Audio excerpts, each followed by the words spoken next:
मित्रांनो, तुम्हाला जगातलं 8वं आश्चर्य माहिती आहे? कंपाऊंड इंटरेस्ट म्हणजे चक्रवर्ती व्याज. कुठे भेटतं हे आणि केव्हा भेटतं? जसं आपण लास्ट व्हिडिओमध्ये पाहिलं, CAGR कॅल्क्युलेट करताना आपण प्रॉफिट रिइन्व्हेस्ट करतो आपल्या मुद्दलमध्ये.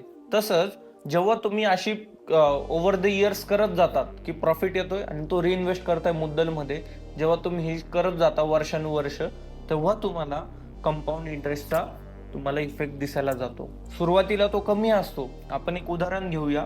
एक बघा, तुम्हाला फोटो खाली दिसत असेल की डिपॉझिट हळूहळू हळूहळू वाढतंय, बट जो इंटरेस्ट आहे तो एक्सपोनेन्शियली वाढतोय. अजून एक उदाहरण घेऊया की एक 30,000 रुपयाची तुम्ही SIP करता ते 20 वर्षासाठी. त्याचा ग्राफ बघा तुम्ही कसा एक्सपोनेन्शियली वाढत वाढत वाढत जातोय.